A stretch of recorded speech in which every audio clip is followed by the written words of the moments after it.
everybody. I'm here today with Jess, who is a papercraft engineer specialist, also an animator and a director. Yes, correct. So the full triple threat, I guess. Yeah.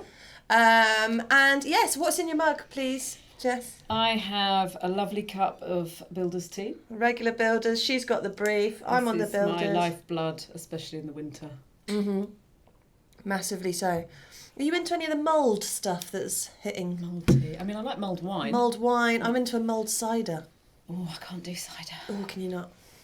I can't. Maybe we can progress. I hadn't actually thought about these. Like maybe like through the winter months we could be having a bit of mulled. Yeah, like mull it over with Polly. I love it. You can have that one. I'm going to have that one. Lovely So to Jess lives in Margate. You're literally around the corner. Yeah, I'm just around the corner. Yeah, about 30 seconds away. It was kind of like completely random, but I just moved here. The first project I did at A+C was one for British Airways. I just moved in and a friend sent me a message to say, oh, I've seen there's this animation studio in Margate looking for paper artists to work on a project. And I was like, oh, that sounds good.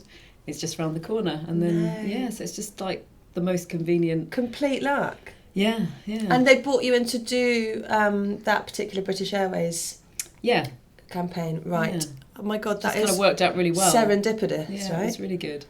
So I suppose it started in Brighton, that's where I'm from, and I studied illustration at Brighton University. So I think that's when I first started experimenting with animation, but I was studying illustration, so there was no animation on the syllabus.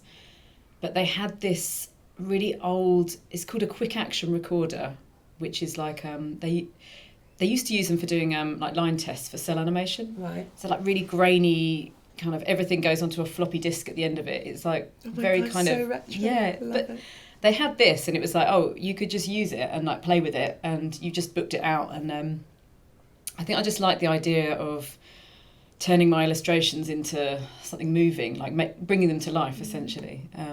So I just started playing around. I mean, they probably weren't technically very good animations, but it was just, I loved it. So that's where it began, and then I moved to London and worked in post-production for a few years. Worked on X Factor, which oh my God, I didn't really enjoy. It wasn't really my kind of thing. Quite a step away. Yeah, not at all creative. I was sort of digitising a lot of camera footage of like Simon Cowell's face looking disgruntled and having to kind of categorise what expression he was using so that they could use it. So I did that for a while. I mean, are there many expressions? Well, yes. I thought they were all quite grumpy. Yeah. I mean, I think it's having to kind of like read them and put them into kind of edit bins, so then the editor can like look for. I mean, but for him specifically, that face. Disgruntled, I think would be the main bin. Would be mainly fill up with the disgruntled. I think it was the unimpressed. A friend said, oh, I know these Brazilian guys who are making an animation about a wolf. Do you want to come in for a coffee and have a look? And so I went and had a look, and I loved what they were doing. So I was like, yeah, I'll come and help you out. So I was animating on that. And then they were kind of getting into a point of sort of starting a company specialising in papercraft animation. So I just ended up doing a lot of animation for them, and then moving into more the making side of it. And oh my God, so it's actually flowed, like, apart from the X Factor blip. Yeah, that was a bump in the road. It flowed. That's really been quite serendipitous how your papercraft journey has happened. Yeah, I think it was just, but I think that's often how things happen, if you the right things that happen. Yeah, if you allow yourself to be open to meeting people and seeing what other people are up to, and opportunities come up, you just have to be ready to jump on them. Yeah, that's true. How do you find the creative scene in Margate? Have you done collaborations with people? Have you met people that you've done? Not like, I think the thing is I moved here and had my first child like a few months after moving here. So when we first talked about moving here, we didn't know that was going to happen. So it was all a bit like so I think instead of moving here and getting a studio space and kind of doing that, I was suddenly launched into a completely different world of like mixing with other mums and all of that. So it was a slightly different experience in that. So this was quite lucky then that this kind of fell into play.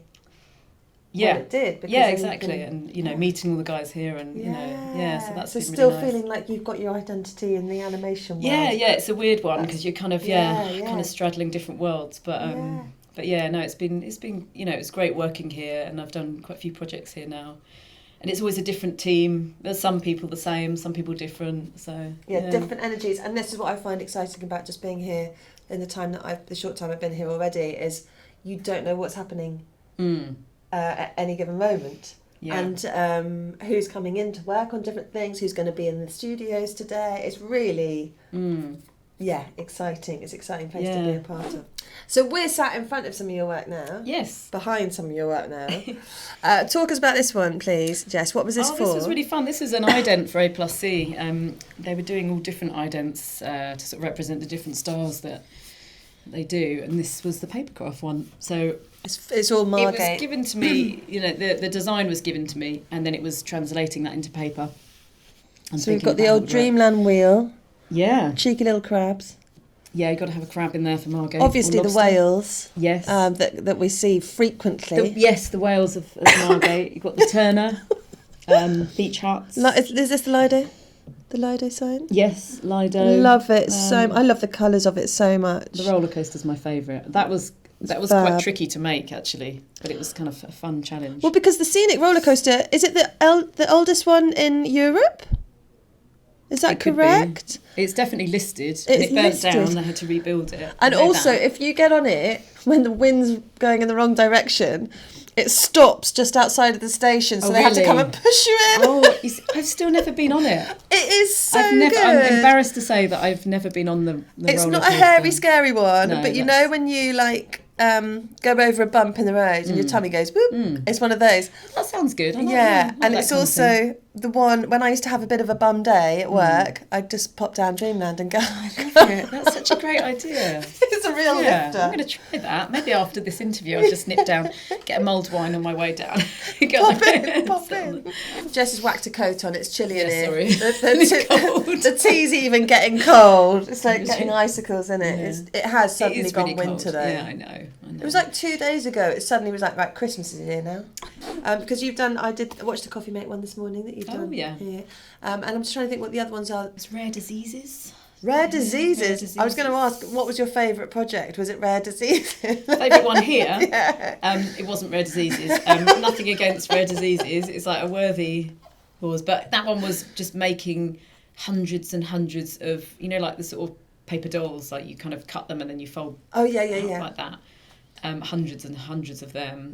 Rigging, that's another thing you have to do when you're working with paper for animation, is how it's going to move, because obviously paper is very versatile but it's quite fragile, and so it's not like clay where it's sort of organically you can move it and it stays.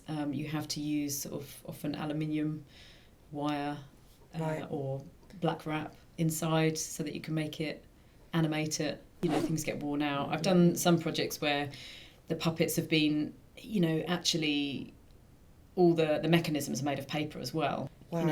Which I love. I'm really into mechanisms and, how things clever ways of making things move.